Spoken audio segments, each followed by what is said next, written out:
Good morning and welcome to the weekly research breakdown by ChiroEdge. I'm your host, Dr. Anthony Pellegrino, and today we're going to be breaking down 3 different studies that we made new newsletters for ChiroEdge about this week. One is going to be about the safety of chiropractic X-rays. This is a study that was written by some CBP docs, including Deed Harrison, and whenever he writes something, you know you have to read it.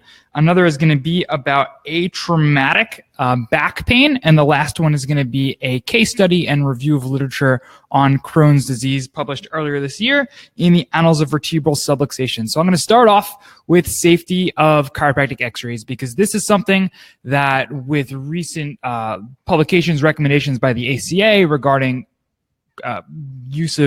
diagnostic use of chiropractic X-rays in clinics, I find really important, and they do such a fantastic job of breaking this down. Now, in terms of safety, this is, once again, I'm going to go pull up the study right here. This is something that is published, again, in the Annals of Vertebral Subluxation last week, March 10th, or a couple days ago, March 10th, 2018, we jumped right on it.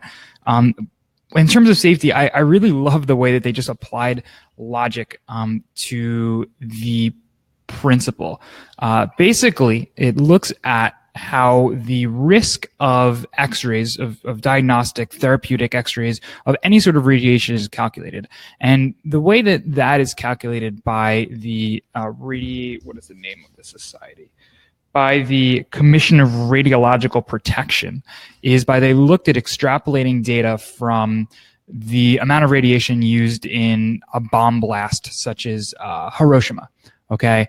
And what they did was they took that and they said, okay, well, if we look at this linearly, right, let's say X millirems is the amount of radiation that's emitted and it caused this much cancer, right? Well, if we do 50% the radiation, that means it's going to cause 50% of the risk. If we do 25% the radiation, it's going to cause 25% the risk. 10% is 10%, 1% is 1%. And they basically created a linear diagram, which when we first were understanding, or when scientists were first and physicists were first understanding how radiation actually affected the human body and seeing the damage that came from a bomb blast like that, that was their best of knowledge at the time. However, what we've found, or what they've found, is that the actual risk isn't linear. It's not 50-50, 10-10, etc.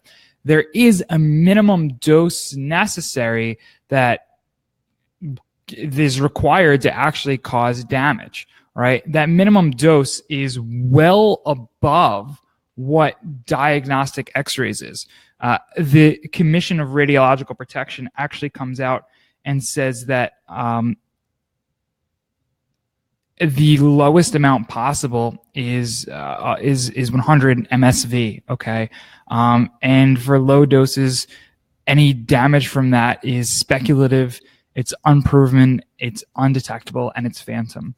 Basically, what they're saying is that in the diagnostic X-ray setting, a single exposure is not going to be enough to cause any long-term damage, especially from cancer, right? Because the two real effects of radiation exposure are cancer and immediate death. And of course, obviously, immediate death isn't happening from what we're being exposed to in a chiropractic office.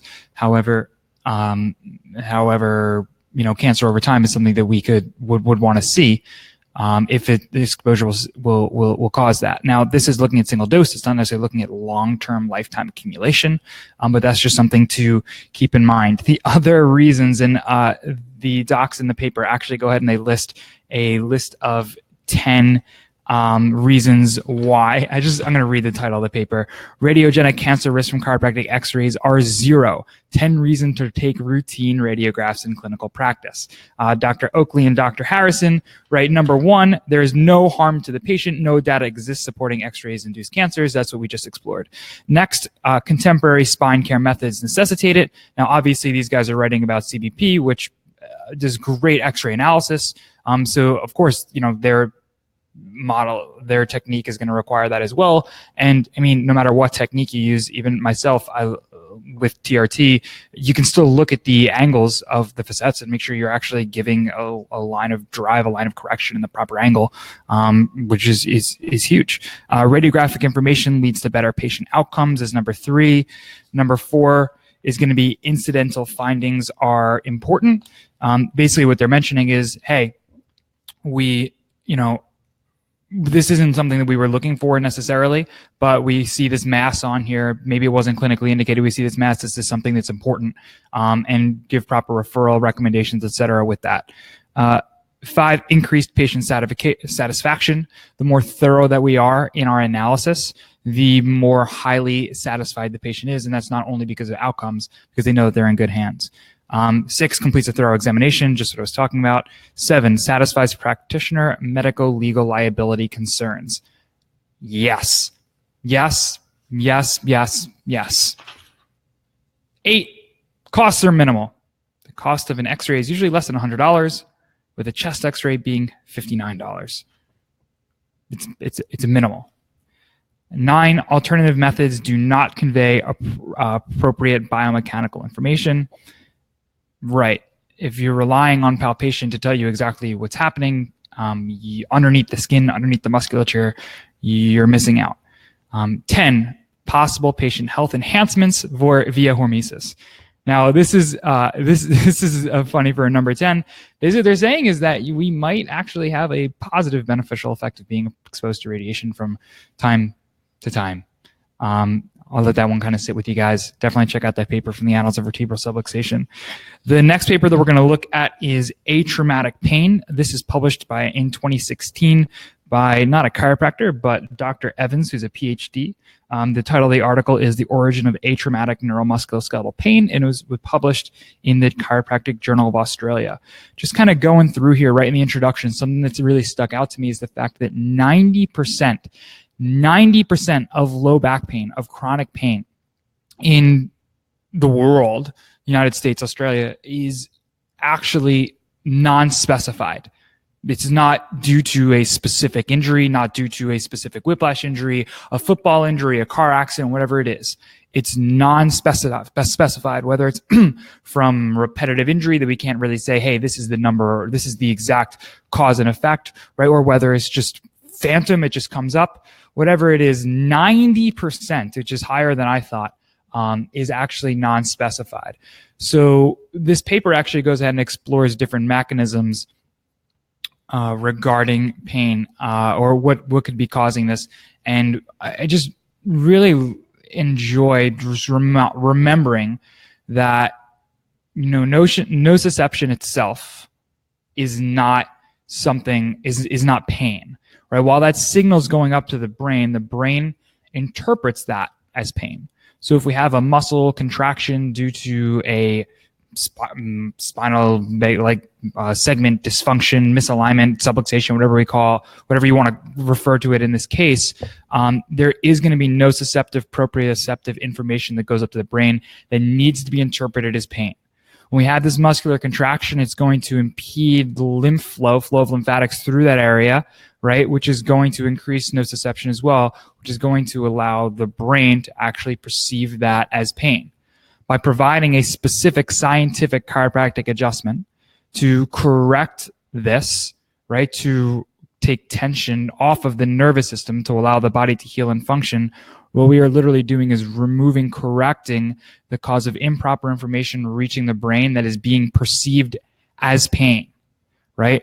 When there is no information that's going to the brain to be perceived that way, then that is going to disappear. So pain in itself is not anything other than a neurological projection, essentially, of interpretation of specific information as pain, the same way that you or I, when vibrations hit the bones in our ear, transmutes a signal up to the brain, which is perceived and interpreted as sound.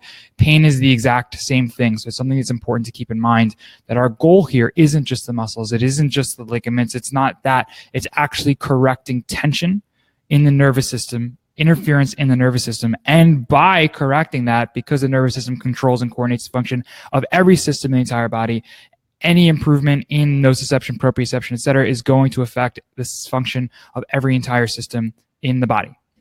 Our last is in the Annals of Vertebral Subluxation, once again, from earlier this year, is a case study and review of literature on Crohn's disease. This was just a great case study.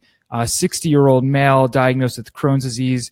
For years, he had been experiencing abdominal pain and cramping, diarrhea, stiffness all over his body, and an overall sick feeling.